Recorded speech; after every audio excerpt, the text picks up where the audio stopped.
정부가 연금 개혁안을 내놨어요. 네. 이것도 이제 보건복지위에서 이제 논의할 텐데 네. 이 연금 개혁안 보시고 어떤 생각하셨는지 궁금합니다.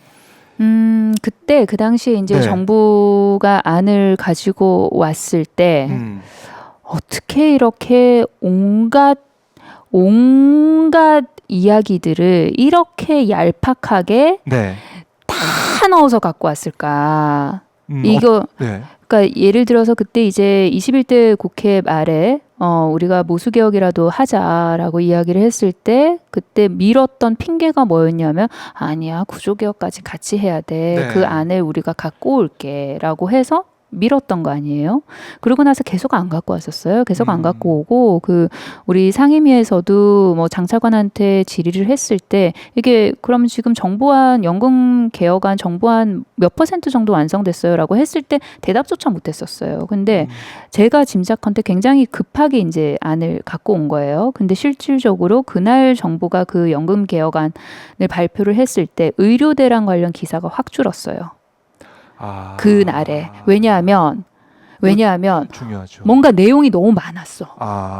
이게 그러니까 부처를 출입하는 기자들 같은 경우에는 예. 그런 그 내용 같은 거에 굉장히 좀 많이 알고 있고 그리고 그 내용을 다루려는 그런 욕심들이 있잖아요. 그렇죠. 그러니까 이게 정치부랑은 또 좀 다르잖아요. 네. 그 보는 시각이. 그런데 그 부처 출입하는 기자들 같은 경우는 그 전까지 이제 의료 대란에 대해서 모든 게 이제 집중이 돼 있다가 그날 연금 개혁안에 대한 기사가 굉장히 많아져요. 이게 상당히 어렵고 내용도 보면은 네, 굉장히 많아져. 너무 많아요. 네. 근데 이게 실질적으로 뜯어보면요. 논의를 할 수 있음직한 네. 꼭지는 그러니까 그만큼 조금 구체적으로 가지고 온 거는 13에 42 말고는 없어요. 보험료 13으로 올리는 거, 소득대체율 42%. 그러니까 그거는 이제 그것도 21대 국회 공론화 특위의 결과를 완전히 무시하고서는 가지고 온 거긴 하지만 그나마 그거는 그래도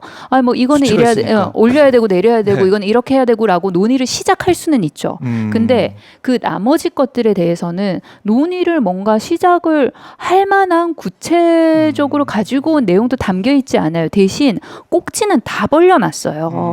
꼭지는 있는 대로 다 벌려놓고 그리고 뭔가 좀 논쟁이 확 붙을 수 있는 그런 자동 안정화 장치라든지 네. 아니면은 세대별 그 차등한. 세대별로 그 보험료를 차등해서 인상하겠다든지 이제 뭔가 좀 서로 막 이렇게 찬반이 붙을 수 있는 그런데 깊이는 전혀 없는 그런 꼭지들도 막 넣어놨단 말이에요. 그러니까 네.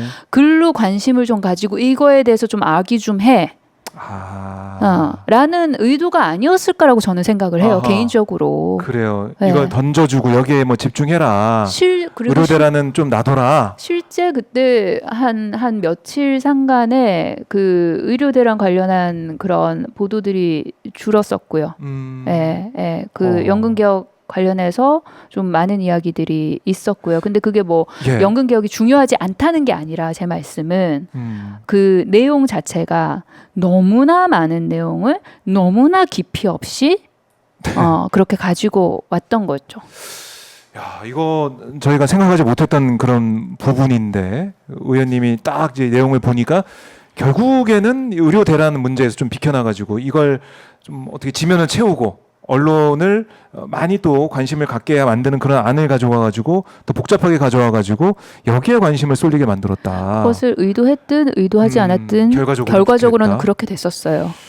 자, 사실은 이게 21대 국회 끝나기 전에 민주당이 좋다, 국민의힘 안 받겠다라고 해서 정리가 될 뻔도 했는데 그게 상당히 안 됐잖아요. 양보했었죠. 그게 안 됐어요. 그러더니 또 정부안이가 들고 왔는데 이것도 복잡하고 그 내용도 어떻게 보면 후퇴된 내용인 것 같고. 그리고 실질적인 구조개혁에 관련된 뭐 이야기는 뭐 별로 없어요. 그러니까 그렇네요. 그리고 이 자동 안정화 장치라는 게 그런 거거든요. 그러니까 예를 들어서 우리 기자님의 연금이 100만 원이에요. 네. 그러니까 100만 원을 받아요. 그런데 물가 상승률이 3%란 말이에요. 그러면 이제 내년에는 내 연금이 103만 원이 되겠구나. 라고 예측을 할 수 있잖아요. 그렇죠. 그렇게 하지 않겠다는 거거든요. 아하. 그러니까 내가 지금 100만 원 받고 있는데 물가 상승률이 3%야. 나 그러면은 이렇게 저렇게 난 한 103만 원? 아니, 103만 원에서 우리가 뭘 뺄 거냐면 그 연금 가입자 수, 네. 그다음에 그 기대 수명 이런 거를 조정률이라는 이름으로 해 가지고 우리가 그만큼 그걸 뺄 거야. 그렇게 해가지고 예를 들어서 나는 그냥 그 자동 안정화 장치라는 게 없었으면 네. 그 조정률이라는 게 없었으면은 나는 103만 원 받을 받는데 수 있는데. 근데 그거를 하니까 101만 원이 됐어요. 그러면은 정부에서는 또 뭐라 그러냐? 아니야, 그거 깎는 거 아니야. 100만 원에서 101만 원 됐잖아. 올라갔네. 이렇게. 그게 어떻게 깎는 거야? 라는 이야기를 하는 건 거예요. 근데 자동 안정화 장치라는 거 자체가 네. 물가 상승률에 따라서 연금이 자연스럽게 더 많이 지급되는 거를 브레이크를 거는 건 거예요. 그러면 네. 연금 수급자 입장에서는 이거 계약되는 거네. 이러면 안 되겠네요. 깎겠다는 거죠. 깎겠다는 거죠. 그러면서 뭐 해외 선진국들은 이것이 다 도입이 돼 있고 그렇게 이야기를 하는데 네. 도입돼 있는 국가들의 그 연금을 내는 게 우리는 지금 현재 13%를 올리자는 거잖아요. 올리죠. 9%에서 13%로 다른 내는 지금 걸. 자동 안정화 장치를 도입한 국가들의 그 보험료율은 더 이상 올릴 수 없을 만큼 여기까지 꽉 차 있어요. 그러니까 손댈 수 있는 다른 거에 대해서 손댈 수 있는 룸이 굉장히 없기 때문에 상대적으로 그런 장치를 도입을 해서 네. 좀 조정을 할 수밖에 없는 그런 것이고 대한민국의 상황은 지금 굉장히 다른 것이고요. 네. 그리고 이 연금 관련해서는 이게 물론 사회보험의 형태이긴 합니다. 내가 납부를 하고 나중에 받게 되는 것이기도 하지만 그런데 이게 국민연금이잖아요. 네. 그렇다면은 국가가 재정적으로 역할을 해야 돼요. 근데 자동 안정화 장치를 도입을 하고 여러 가지 그 뭐 인상률도 뭐 세대에 따라서 차등화하고 이런 거는 국가가 재정 역할을 하는 거를 최소화하겠다고 하는 그런 선언이나 다름이 없거든요. 그리고 이 세대별로 뭔가를 다르게 그 보험료율 인상을 차등화하겠다. 이거 민감합니다. 이것도 자세히 보면은 세대별이 아니에요. 왜냐하면은 이게 29살, 30살을 다른 세대로 볼 수 있어요. 그렇지도 않죠. 39살, 40살이 다른 세대예요. 아니죠. 49살, 50살이 다른 세대예요. 근데 나눌 수가 없겠네요. 이 나눠놓은 걸 보면은 예. 20살에서 29, 30에서 39 이렇게 나눠놨거든요. 그 나이로. 예. 그러니까 엄밀히 말을 하면 세대도 아니에요. 그냥 태어난 해예요. 태어난 해. 그러니까 복불복인가 복불복? 네, 태어난 해에 따라서 내가 내는 보험료율을 다르게 그 속도를 다르게 인상을 하겠다는 건데 이게 왜 전 세계적으로 이런 경우는 없냐면 조세도 그렇고요. 그다음에 사회보험도 그렇고요. 여기에 적용되는 기본 원칙이라는 것은 능력비례 원칙이에요. 네. 그러니까 경제적인 능력이 높으면 높을수록 즉 나의 소득과 재산이 많으면 많을수록 그게 차등이 되는 거죠. 네. 그 경제적인 능력에 따라서. 그게 기본적인 원칙인 거예요. 그런데 보험료율을 인상을 해가는 속도를 어떤 경제적인 능력, 즉 소득과 재산이 아니라 넌 몇 년도에 태어났어? 그거에 따라서 다르게 하겠다는 거예요. 말씀 들어보니까 그러면 안 될 것 같은데요? 기자님이 예를 들어서 500만 원이에요. 소득이. 기자님보다 나이가 좀 많은 강선우는 예를 들어서 소득이 100만 원이에요. 그런데 저는 나이가 많아서 바로 13%. 기자님은 저보다 소득이 훨씬 많지만 저보다 젊으니까. 젊다는 이유로 젊으니까 좀 더 낮게 시작하는 거예요. 이거 안 될 것 같은데요? 그거 하겠다는 거예요. 그거 하겠다는 거예요. 이거는 글쎄요. 말씀 들어보면 정부 안 들어가면은 이거 난리 날 것 같은데요? 그거 하겠다는 거고 정부의 주장에 따르면 청년 세대가 좋아하고 그리고 그 부모 세대인 중장년 세대도 우리 아이가 이렇게 하면은 뭐 내가 이 정도는 할 수 있다라는 게 여론이라는 것은 정부의 주장. 정부의 주장. 네. 이거 논의를 또 열심히 깊이 있게 해봐야 되는 그런 부분인데 자 그러면 이 연금 개혁안 어떻게 논의가 되는 겁니까? 바로 지금 국민의힘에서는 기구 꾸려서 하자 이런 얘기 하고 있는 거 아닙니까? 국민의힘은 내용도 뜯어보지도 않고 네. 내용 이전에 일단 뭔가 형식을 먼저 지금 막 들고 나오는 성설 거거든요. 특위 구성하자. 네, 특위 구성하자고 하면 형식을 들고 나오는 건데 네. 그런데 이게 이 연금뿐만이 아니라 그러니까 국회에서 특위를 꾸려야 하는 그런 가장 기본적인 그런 이유는 그런 거죠. 이게 하나의 상임위에 묶이지 않을 때 하나의 상임위에서 논의하기 힘든 네. 아젠다일 때는 특위를 꾸리죠. 그래서 여러 상임위가 들어오지 않습니까? 그런데 지금 현재 이제 정부가 가지고 온 연금 개혁안을 가지고 그 국민의힘은 그러면은 복지위, 뭐 한노위, 네. 기재위, 뭐 예를 들면은 뭐 정무위, 개인연금을 생각하면 뭐 정무위 등등등 다 들어와야 되니까 네. 국회 특위가 필요하다라는 이야기인 거잖아요. 근데 내용을 뜯어보면 제가 아까도 말씀드렸지만 실질적으로 논의를 시작해 봄직하는 거는 13, 40이 말고는 없다니까요. 네. 그렇네요. 네. 그러니 이게 내용에 따라서 네. 논의를 할 기구를 정하는 것이 그게 바람직한 것이지 일단 모르겠고 됐고 특위부터 꾸려는 앞뒤가 맞지가 않는 것이죠. 네. 그래서 일단 그 복지위 차원에서 그 내용을 좀 더 많이 좀 뜯어보고 네. 그다음에 논의를 해보고. 네, 그게 정리가 돼야지 어느 단위에서 어떻게 논의할 건지 그 형식이 나올 것 같아요. 네. 그러니까 무턱대고 특위 구성부터 하는 거는 안 된다 이렇게 말씀하셨는데 21대 국회 때 그때 민주당이 양보했다는 그냥 받았으면 그러니까요. 좀 심플하게 갈 수도 있을 것 같은데 네. 지금 아까 13, 뭐 42 이것도 뭐 그렇지만은 지금 세대도 그렇고 뭐 복잡한 게 지금 많이 들어와 있기 때문에 제대로 논의가 될까라는 생각도 들어요. 그거 다 논의하면요. 다 논의는 다 안 논의하면 되는 거잖아요. 몇십 년 해야 돼요. 정말 그거 다 논의하면 그 정부 안에 들어있는 그 모든 내용을 네. 하나하나 정말 깊이 있게 제대로 논의를 하려면요. 너무너무 시간이 오래 걸릴 거예요. 그리고 원래 연금개혁이라는 것이 굉장히 이렇게 장기간 그렇게 해나가야 되는 거에 맞죠. 왜냐하면 네. 여러 가지 저항이나 이런 것도 수용성을 높여서 최대한 고 사회적인 상황과 맞닥뜨려서 가야 하는 것이니까요. 근데 그걸 떠나서 네. 정부가 이번에 가져온 안이라 함은 정말 한번 이렇게 쭉 살펴보시면 알겠지만 그 정말 얄팍하게 해서 모든 내용을 갖다가 거의 뭐 무슨 목차만 적어놓은 수준이에요. 수준으로 보자면. 그래 놓고서는 이제 국회 너네 빨리 특위 꾸려서 논의해. 뭐 국회에 이제 공을 넘긴 것처럼 넘겨버리고 네. 그리고 제가 그래서 복지부에 그 당시 이제 보고를 할 때 제가 물어봤어요. 그러면 이거 정부 입법으로 성안을 해올 거냐? 자기들은 그 정부 입법으로 성안해올 생각이 없대요. 그래요? 여당이 하겠죠예요. 참 이건 뭘 하겠다는 건지 참 모르겠고, 그러니까 지금 연금 개혁, 뭐 이 노동 개혁, 또 거기다가 의료 개혁에다가 뭐 여러 저출생 위기 해결한다 이렇게 얘기는 하고 있지만 하나도 뭐 되고 있는 게 없지 않습니까? 네, 제대로 좀 객관적으로 상황을 좀 봐야 될 필요가 있어요. 그래서 이 지금 뭐 민주당도 그런 그 큰 취지는 비슷하게 가지고 있습니다만 그 인구 위기 관련해 가지고 지금 윤석열 정권이 하고 싶어 하는 게 이제 인구 전략 기획부 부처를 만들고 그다음에 이제 그 인구 관련된 그러니까 저출생 주로 저출생 문제겠죠. 그거는 이제 그 부처가 통합적으로 관할을 하겠다라고 해서 이제 정부 조직 개정법 같은 경우에는 이제 행안위 소관이고 그다음에 그에 따라서 여러 가지 해야 되는 그런 법안은 기존에 우리가 저출생 고령사회 기본법이라는 법안이 있습니다. 그런데 그것을 전부 개정을 해서 이 부처가 하는 그런 일들을 다 이렇게 좀 법적 근거를 만드는 것, 그거는 이제 또 보건복지위 소관 법안이거든요. 근데 이제 정부 같은 경우에는 지금 현재 그거를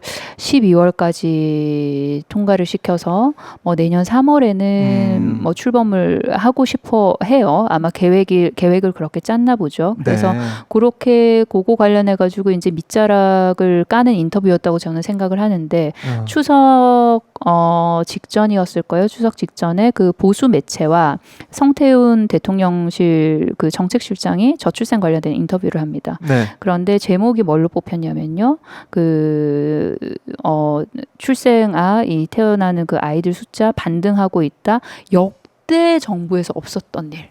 막 이러면서 윤석열 정부에서 잘하고 있다 뭐 이런 취지의 역대 정부에서 없었던 일이라고 하면서 이제 인터뷰를 하기 시작을 해요. 네. 근데 그 내용을 살펴보면 그 혼인 건수가 늘었고 그다음에 출생아 수도 늘었고 이런 반등은 역대 정부에서 없었던 일이고 윤석열 정권이 저출생 관련된 이러한 정책의 효과로서 네. 그게 나타났다라는 그런 인터뷰를 합니다. 그런데 이 생각을 하면 복기를 해보면 네. 코로나 때 혼인이 굉장히 많이 미뤄졌어요. 맞아요. 네. 맞아요. 그래서 그때 미뤘던 혼인이 최근에 이제 하는 거죠. 결혼을. 네. 그래서 혼인 건수가 조금 증가한 건 맞아요. 근데 그 혼인 건수가 왜 증가를 했냐면 미뤄진 단순하게 코로나 때문에 미뤘던 그 혼인들이 최근에 하는 거고 그리고 혼인 건수가 증가를 하니까 당연히 이제 그 출생아 수도 조금 다소 느는 거죠. 따라서 느는. 네. 그래서 복지부조차도 제게 보고를 할 때 이게 왜 늘었어요?라고 했더니 코로나 때 미뤄뒀던 것 때문에 그게 그런 거고. 주무부처도 그렇게 얘기를 하네요. 네, 그 때문에 그런 것이고 그리고 2026년 같은 경우에는 2025년 같은 경우에는 0.68명 정도로 보고 있습니다라고 이야기를 해서 지금이 0.72잖아요. 네. 그러니까 이제 더 안 좋아지는 것이죠. 잠깐 이렇게 볼록하게 올라온 거라고 이야기를 했는데 네. 이제 여러 가지 뭐 부처 신설이나 그런 거를 생각을 하면서 마치 잘하고 있으니 이렇게 우리는 이걸 좀 해보겠다라고 그런 한 나라의 대한민국의 정책을 총괄하는 정책실장이에요. 근데 그런 분께서 네. 이렇게 인터뷰를 하면서 그렇게 사실관계를 왜곡을 하는 거죠. 예, 우리 잘하고 있어. 우리가 잘해가지고 모든 이렇게 잘하고 됐어. 있다고 얘기하는 것 같아요. 네. 의료도 마찬가지고. 의료도 잘하고 있고 뺑뺑이도 없었고 의료 대란도 없었고 저출생 정책도 잘하고 있고 혼인 관련된 지원 정책도 잘하고 있고 지금 그러고 있죠.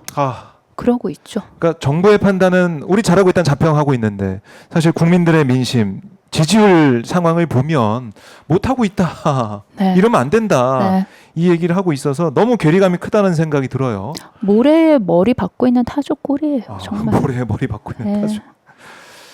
그래서 다음 달에 예정된 10월 16일 재보선 물론 이게 기초단체장 선거 위주긴 하지만 이게 또 어떻게 보면 심판 여론의 하나의 징표가 될 수 있다 이런 생각이 듭니다. 네. 페이스북 보니까 또 보도를 보니까 이번에 다녀오셨더라고요. 영광을. 예, 다녀왔어요. 라면 네. 드시는 영상도 제가 페이스북에서 봤는데 네. 새벽에 네. 고생 많이 하셨는데 영광이 서울이랑 꽤 머니까요. 그러니까요. 예. 맛있게 드신 모습 제가 봤는데 어떻습니까? 가시니까 어땠고 또 이번 재보선의 의미 어떻게 보시는지요? 이번 선거가 이제 이재명 2기 지도부 들어서고 나서 처음으로 치러지는 선거이기도 하고요. 네. 저는 그 윤석열 정권을 심판하는 더 뾰족한 도구가 민주당이다라는 것을 우리 국민들께서 보여주실 것이라고 믿고요. 그리고 작은 정부인 거잖아요. 그런 지자체 하나하나, 단위 하나하나가. 그래서 민주당이 그런 작은 정부들을 집권을 했을 때 얼마나 다른 모습을 보여드릴 수 있는지 그것에 네. 대한 희망과 기대를 그 득표로 바꾸는 그런 노력을 민주당이 정말 부지런히 한다면 네. 좋은 결과가 있지 않을까라고 조심스럽게 기대합니다. 네. 그러면 이 재보선 지역에 또 많이 또 내려가서 뭐 여기저기 가시면서 또 열심히 활동을 또 하셔야겠습니다. 네. 요번 주 일요일에는 예. 부산으로 갑니다. 부산으로. 네. 부산도 참 어려운 지역인데 네. 거기서 얼만큼 민주당이 결과를 만들어낼 수 있을 것이냐. 네. 강선우 의원님이 가시니까 좀 결과 또 좋아지지 않을까 생각도 들고 감사합니다. 기대를 한번 해보겠습니다. 열심히 하겠습니다. 네, 이번에 혁신회의 공동상임대표 선출되신 얘기부터 또 의료 대란 또 저출생 문제, 연금 얘기까지 쭉 다 해봤는데 시간이 벌써 1시간이 다 돼가지고 벌써요? 네, 보내드려야 될 것 같아서 아쉽습니다. 네. 의원님 종종 또 자주 나와주시고 네. 현안에 대해서 또 의정 활동에 대해서 많이 좀 나눠주세요. 네, 그러겠습니다. 예, 네. 댓글 보니까 하루님, 강소연님 반갑습니다. 썬님, 강소연님 응원합니다라고 해주시고 감사합니다. 계시고 그리고 김태현님이 강선우 최고위원님 아니 차기 강선우 여성가족부 장관님 이렇게 또 댓글 달아주고 계신데 3포로 가는 길은 숨은 실력자 강선우, 캐슬텐님은 강선우 화이팅 이렇게 응원을 좀 많이 하고 계셔서 감사합니다. 이건이 또 힘이 돼가지고 의정활동 네. 열심히 하실 거라고 네. 생각하고요. 그러겠습니다. 가시기 전에 저희 오마이TV 시청자분들께 네. 못다한 말씀이나 꼭 하고 싶은 말씀 있으면 듣고 네. 마무리하겠습니다. 오마이TV 시청자 여러분, 여러 가지 아마 그런 감정들이 교차하셨을 거라고 생각을 합니다. 추석을 지내면서 우리가 서로에게 아프지 마라는 인사를 해야 하는 그런 2024년의 대한민국 모습. 근데 또 그럴수록 우리끼리 굉장히 더 똘똘 뭉쳐서 기댈 수밖에 없구나라는 그런 또 약간 또 전의에 불타는 그런 마음도 가지셨으리라 생각을 합니다. 그런 마음들 더 잘 모아내고 그래서 우리가 꿈꾸는 나라, 우리가 희망하는 세상 하루라도 앞당길 수 있도록 제가 부족하지만 최선을 다해서 역할하겠습니다. 지켜봐 주십시오. 고맙습니다. 알겠습니다, 의원님. 앞으로 지켜보겠습니다. 네. 고맙습니다. 네, 고맙습니다. 감사합니다. 네.